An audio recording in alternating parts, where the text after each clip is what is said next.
The buzz of the phone was a rude awakening, a digital shriek that tore through the pre-dawn silence of our Upper West Side apartment at precisely 12:17 a.m. Sleep had been a reluctant visitor lately, a wispy, unsatisfying thing that left me more exhausted than rested. Nights were often spent adrift in the quiet darkness, the city's distant hum a low thrum beneath the stillness of our bedroom. I'd lie there, tracing the shadows cast by the streetlights on the ceiling, a silent observer of the passage of time and the slow, creeping realization that my life had ossified into something predictable, something safe, something beige. But the jarring vibration of my cell phone, perched precariously on the edge of the mahogany nightstand, was anything but beige. It was an anomaly, a blaring red flag in the muted landscape of my routine. My heart hammered against my ribs as I fumbled for the phone, the screen's harsh light momentarily blinding after the deep velvet of the night. Jake's name flashed at me, stark white against the black screen, and a cold knot of apprehension tightened in my stomach. Jake, my stepson, wasn't a late-night caller. He was a creature of habit, a meticulously planned individual who valued sleep above almost everything else, unless something was terribly wrong. My mind raced, conjuring up a chaotic montage of worst-case scenarios, a car accident, a medical emergency, some unimaginable catastrophe that had befallen him in the city. He was staying with us for a few weeks, a rare visit back to New York, a city he usually avoided like a plague these days, preferring the sun-drenched anonymity of Los Angeles. I swiped to answer, my voice catching in my throat. "Jake, is everything okay?" The words came out in a rush, a panicked whisper that barely disturbed the stillness of the room. "Mom," he said, and the single word was enough to confirm my worst fears. His voice was thin, strained, stretched taut with an emotion I couldn't immediately decipher, but it was undeniably unsettling. It wasn't panic, not exactly. It was something deeper, darker, laced with an undercurrent of something I couldn't quite name. "Mom, can you come to my room?" he repeated, the words barely audible, as if he were afraid of being overheard even in the dead quiet of the apartment. I just need you to look at something." The request was so simple, so innocuous, and yet it sent a jolt of adrenaline through me, stripping away the last vestiges of sleep, leaving me wired and hyper-alert. It wasn't the words themselves. It was the way he said them, the tremor in his voice, the hesitant pauses, the unspoken plea that hung heavy in the air. It was a child's voice, lost and vulnerable, masked by the deeper register of a young man. A primal instinct kicked in, a protective mother's urge to rush to his side, to shield him from whatever darkness had crept into his room in the middle of the night. "Of course, honey," I said, my voice softening instinctively, a soothing balm against the raw edges of his fear. "I'll be right there." I eased myself out of bed, my movements deliberate, careful not to disturb Mark, who lay sprawled beside me, lost in the deep, untroubled sleep of the truly innocent. He was oblivious to the undercurrents that ran beneath the surface of our lives, the unspoken anxieties that gnawed at me in the quiet hours of the night. He saw only the placid surface, the carefully curated facade of our comfortable, predictable existence. And sometimes I envied him that blissful ignorance. I slipped into my robe, the silk cool against my skin, a stark contrast to the sudden heat that had flared in my chest. My heart was pounding now, a frantic drumbeat against my ribs as I moved silently across the darkened bedroom. The floorboards creaked softly under my bare feet, each sound amplified in the stillness of the night, making me feel like an intruder in my own home. As I reached the door, I glanced back at Mark, his face serene in the soft glow of the digital clock on his nightstand. He looked peaceful, untouched by the unease that was churning inside me. For a fleeting moment, I considered waking him, sharing the weight of this sudden, inexplicable anxiety.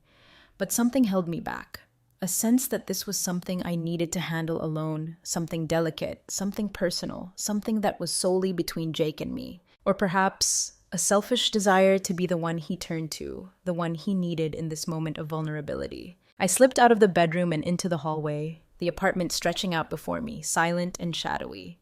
The air felt heavy, charged with an unseen tension, as if the very walls were holding their breath, waiting to see what would unfold.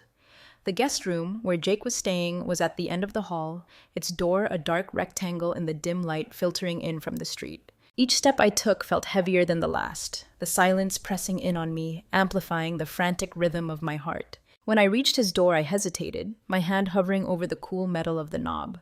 What was waiting for me on the other side? What could possibly be so urgent, so disturbing that it warranted a call in the dead of night? My mind conjured up images, each more unsettling than the last.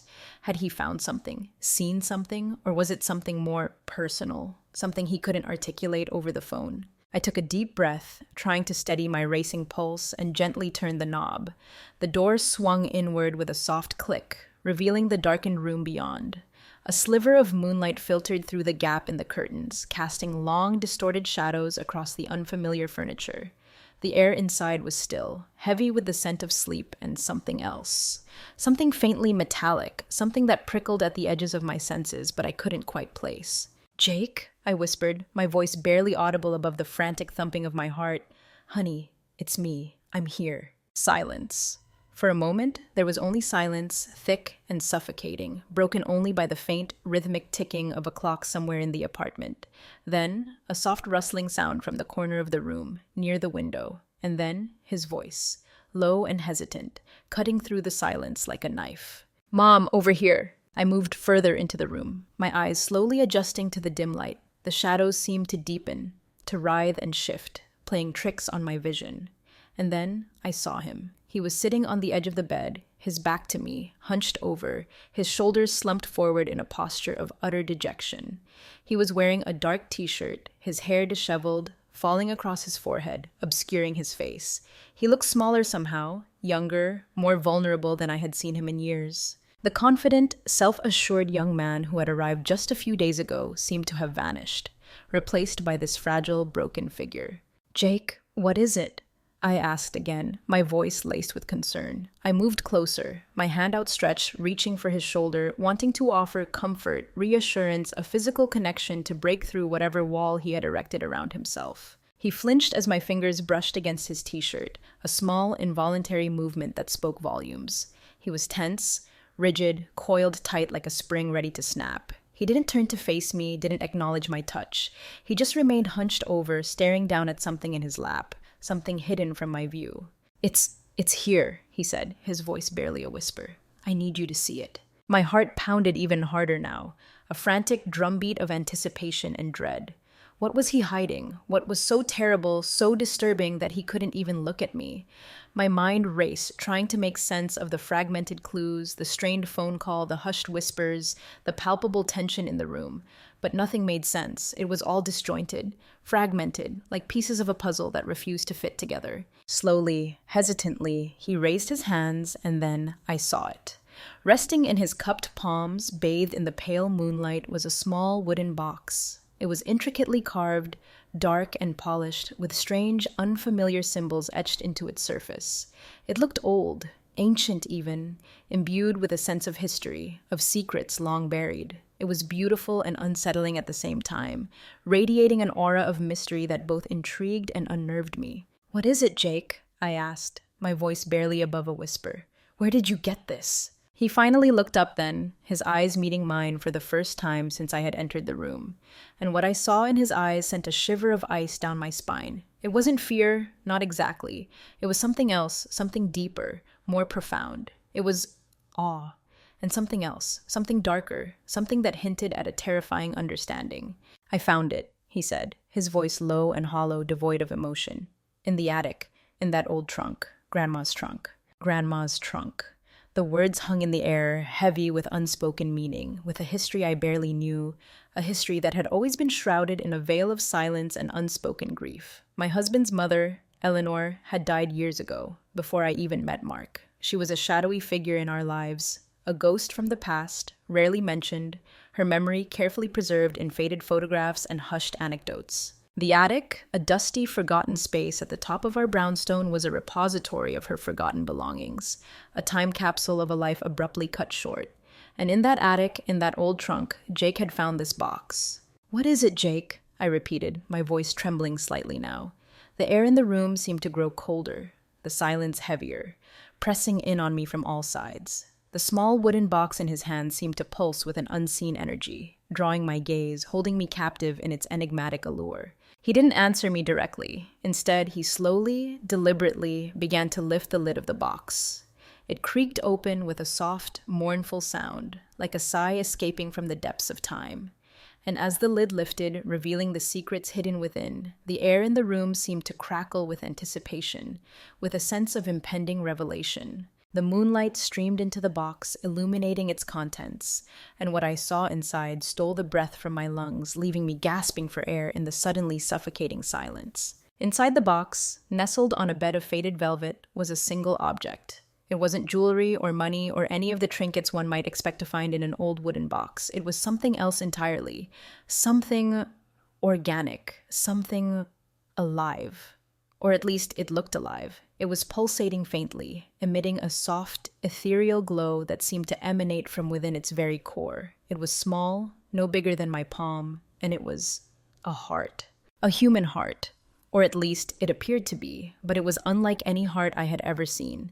It was a deep, crimson red, veined with threads of gold that shimmered in the moonlight. It pulsed with a slow, rhythmic beat, a silent heartbeat that seemed to echo in the stillness of the room.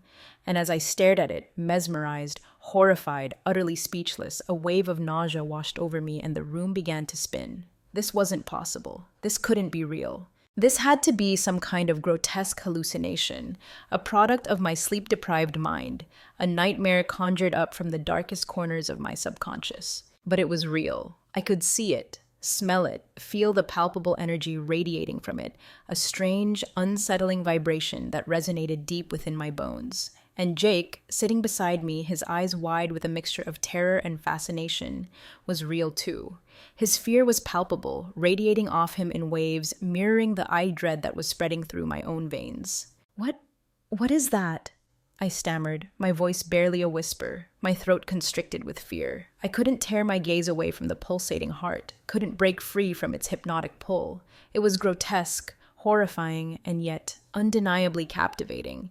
It was a thing of nightmares, brought to life in the sterile confines of our Upper West Side guest room. Jake didn't answer me immediately. He just sat there frozen, staring at the heart with a look of utter disbelief.